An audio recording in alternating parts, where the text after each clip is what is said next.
We step into the world of big dreams, big moves, and big money. It's the Big Cheese Miami Recruiting and NIL Report with Manny Navarro. After 40 years, the Big Cheese remains dedicated to serving the finest Italian dinners, pizza, pasta, subs, and salads. All of their pasta is imported from Italy and cooked fresh every day. Visit BigCheeseMiami.com. Now, let's find out who's the Big Cheese the Miami Hurricanes are working on with insider Manny Navarro. All right, Manny. I got to tell you, bro, I'm super, super nervous about tomorrow. This is one of those games that you would think, all right, Miami needs it badly. In fact, Miami needs like a dominating performance on Pitt. What they couldn't do against Virginia Tech last week, they actually need a dominating performance, beat them up by 20 points, and kind of send them. I don't know if that's going to happen because they can score. They got some tough guys on defense. Dude, this is one that I got to tell you, I am nervous, big time. Yeah, for sure. I actually made my pick this week, and I picked Pittsburgh to win. I think Miami is facing one of the better teams in the conference and somebody who's red hot. They've played really, really well outside of that Notre Dame game for the last several months, and they're at home, and it's in the cold, and we know how Miami does on the road. They're not as good on the road as they are at home, and just like most college football teams. And, I think Mason Heinzel and that Pittsburgh roster presents some issues for Miami, especially with what he can do getting the ball out to his playmakers. And look, Miami should win at the line of scrimmage. They're a better offensive and defensive line team, but we saw what Louisville did to Miami, right? Even though Miami was the better offensive and defensive line team. So that can get negated through coaching, and I think this is one of those games that it's not a good matchup for Miami. If they're going to win, they're going to need Carson Beck to play his best. Can't turn the ball over at all. Has to be on his game because Pitt can shut down the run and they can make Miami one-dimensional. So to me, I look at this as arguably the toughest game of the season for Miami. Yeah. You expect what, the Pitt linebackers to give them problems? Yeah, Biles and they're really good at turning teams over, creating turnovers. You saw the pick six last week when Georgia Tech was trying to come back. Their defense just does a solid job making teams one-dimensional. They shut the run down. And I know Notre Dame had a lot of success running the football, but Notre Dame's running a better running team than Miami is. That's just facts. Miami doesn't run the football as good as it should, considering the talent they've got on their offensive line. And so to me, I look at this as a tough assignment for Miami. And again, it comes back to Beck. He's played phenomenal the last couple of weeks, right? Since the SMU game, 8 touchdowns, 0 interceptions. He's been on his game. Malachi Toney's been on his game. But, this is a banged-up football team, too. We're at the end of the season. Miami's had injuries on defense. Jacoby Thomas only played 13 snaps last game. You already lost Keontae Scott. You saw last week Virginia Tech had success running the football against Miami. So I look at this as, forget what Mario says in the in the interviews and the post game and all that other stuff about injuries. Guys are banged up. They're going into this game banged up, and so I think that puts them on an even playing field with Pittsburgh. So on the recruiting side, talk to us what is happening, because they're on the road this weekend, so it's a different ball game. So talk to us a little bit where recruiting stands. Yeah, I mean, look, they've got a top 10 class right now. They've got 30 commitments, although one of them I think is going to end up officially announcing he's decommitting. One of the defensive linemen that they have that's from Arkansas, I think he's ended up going to another SEC school. So, they're looking to poach some guys right now. They're in the poach phase here late, trying to flip guys. Karsten Bush is one of them, a linebacker who's been committed to Wisconsin. He's from Louisville, Kentucky. 3-star kid. Linebacker's the one spot. You look at this class and you say, man, I wish they could upgrade, get some more depth. I think they're trying. We'll see if they end up flipping Carson. He's supposed to be down here, I think, Saturday night after the Canes get back. So that's according to Gabby Urrutia from Inside the U. He's reported on that. So, we will see what happens. I think, look, they're going to end up with an elite class. I think all the coaching changes in college football have really helped Miami this recruiting cycle. You think about all the power programs, the Penn States of the world, the LSUs of the world, all of them, Florida, all of them dealing with coaching changes. The calendar stays the same though throughout all of that, right? And so I think Miami's been able to take advantage and build a pretty strong class because some of their competition hasn't been able to have the head coach in place, right? There's so many questions surrounding those programs. So I think it's helped Miami out, and I think they'll end up with a top 10 signing class. And then it's a matter of what they go out in the portal and they get a quarterback and some of those other positions. What is the word on the quarterback position for next year? What are Yeah, what are you looking at? Yeah, a lot of good quarterbacks I think are going to end up in the market. I think if Lenore Sellers decides to come back to college and not go pro, I think he's potentially an option for Miami. I think the kid from Arizona State who's been a starter there looks like he'll be on the road. There's so much player movement that still has to play out. DJ Lagway is another one at Florida. He's had a horrible year, but I think a lot of it was injury related. So I think Miami will kick the tires on a lot of quarterbacks. But again, that window, the portal window, doesn't start until January. So we still have some time, and you're going to see obviously some coaches get hired. You've seen it already, right? Oklahoma State just hired the coach from North Texas. Drew Mestamaker was expected to be somebody hot on the portal. He'll be somebody following his coach to Oklahoma State. So, the quarterback market's going to be in flux here, but I think Miami will be aggressive because they know they got to get a veteran in here to compete for the starting job with what they got potentially coming back. So, nothing like the kid that they recruited and has been here for a year or two, I think. Right. He doesn't have a future? Well, Luke Nickel, Darion Coleman, all of those guys will get a chance. But I just think the way college football has evolved, everybody ends up taking a transfer quarterback. Alabama ended up sort of getting fortunate. They had a guy waiting in the wings for 3 years that was ready for his spot. Georgia decided to do the same thing with Gunnar Stockton, but a lot of other teams that are successful in college football have to hit the portal to find that guy. And I think it's just the way it's operated for a lot of teams. I have yet to hear Mario or anybody on that staff say we've got the quarterback on the roster. We've got the guy for next year on the roster, right? I think the idea is you just go out and you get as much talent as possible. You see how it shakes out, and whoever's the best guy wins. And I think that's the approach you have to take now in college football. Wow. So do you find that as a positive or a negative? Because No, I don't know if it's a positive or negative because in the end, what does it matter? Like, look at Ohio State, right? Julian Sayin, he signed with Alabama, right? He transferred in, just happened to be the right guy at the right time. Look at Indiana with Fernando Mendoza. Last year, Indiana made all that noise with another transfer quarterback, a kid they got out of Ohio. It's almost to each of their own. I mean, ideally it'd be easier for recruiting purposes to just get the best 5-star every single year and make him your guy. Notre Dame's done that with CJ Carr, right? They had him waiting in the wings for a year. I mentioned Georgia and Alabama had guys that were sort of waiting in the wings for a couple years.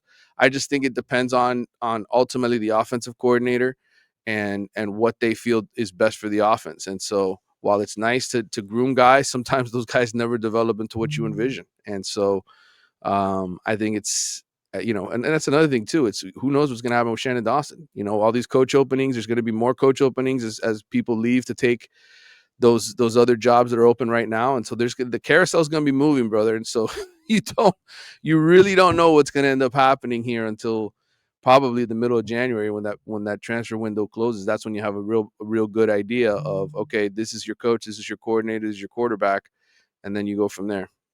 All right. To me, it would be nice if you can actually recruit a guy and have him start for 2 or 3 years for you. Yeah, And set that up, because getting a new guy for 1 year, that poor guy has to adjust to everything. And if you have a guy that already knows the system and kind of, more comfortable, I mean, it just would be the perfect scenario. It's kind of sad to hear that Luke Nickel's been here for 2 years and he's not the guy. So Well, Luke Nickel's been here 1 year. Yeah. Oh, 1 year? Okay. Yeah, he just got here. But if you go through like the top 20 quarterbacks in college football, I mean, it just there's so many transfers. Julian Sayin was a transfer. Fernando Mendoza transfer. Pavia transfer. Dante Moore transfer. Damon Williams transfer. Carson Beck transfer. It's the way of the sport now, and I think a lot of it just has to do with so many coaches that are constantly on the move. The fact the carousel changes, and then they want their own guy to run their offense. No, I get it. I just think you're you're playing with fire Yeah. because you're not always going to get what you want. Whereas if you are able to develop your own guy, then you'll get what you want for a couple of years and you won't have to worry about it, man. I To mean, that me, would be ideal. That would be yeah, ideal. But I think these coaches know, look, they're in practice with these dudes every day, right? They're in yeah, the quarterback room with them every single day. They start to figure it out by the end of the season. Hey, we've got somebody that we think can really do the job, or we don't have somebody that can really do the job. I think in the end, what you need more than anything else is depth. You can't just go into a season saying we got one guy and we're putting all our marbles on this guy. You need three guys at that spot.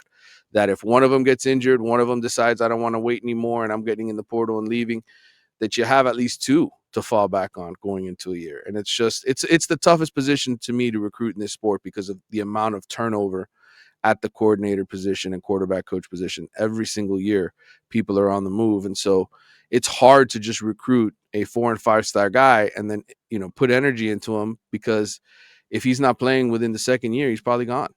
So it's just tough. It's tough position now in college football to sort of treat traditionally.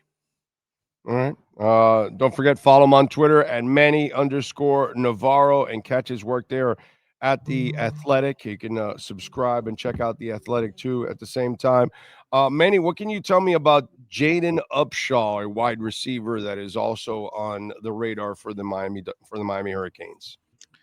Jaden Upshaw, Georgia kid, 6'2", 202, 4-star, top 100 type guy. I don't know if Miami's ultimately in on him. I think he's taken visits to other places, Texas A&M, Tennessee, Florida State here in the last month and a half or so. I think they're pretty set with what they got at the wide receiver position. They like what they have at those spots. But, maybe somebody's going to defect here. They're worried about, flipping to go to another school here at the last minute. That happens. New money comes in all the time and you got to find a replacement. So I don't know if he's going to reclassify 2027 kid Upshaw.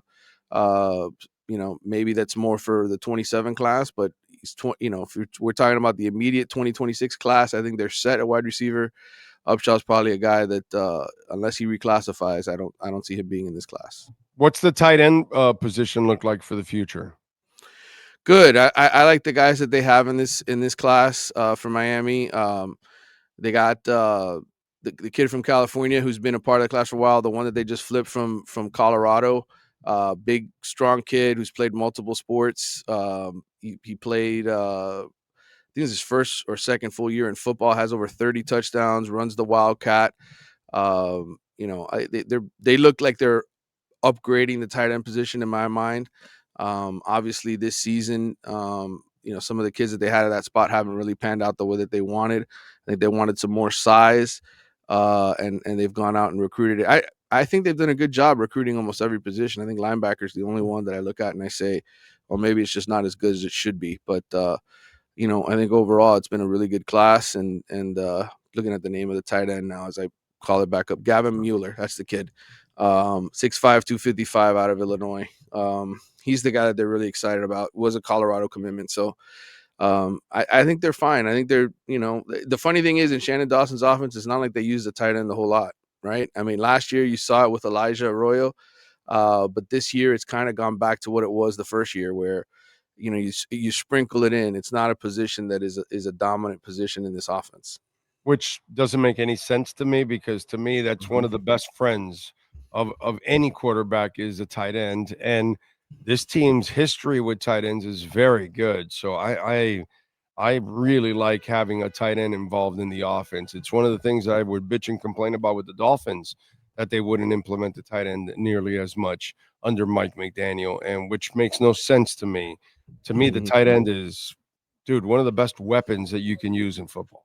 Well, the last couple of weeks, Elijah Laughlin has caught a couple of touchdown passes. He caught one Yeah, against Virginia Tech. So, I mean, yeah. they're using it a little bit more, but I think primarily it has not been a priority in this offense. I think that's fair to say. Last year with Arroyo, I think they kind of split him out wide. They used him a little bit more as a wide receiver than an inline blocker, catching balls out of, it was more when he lined up wide that you saw the big plays with him. So, I think in this offense, the way I look at it, it's sort of like a secondary third option.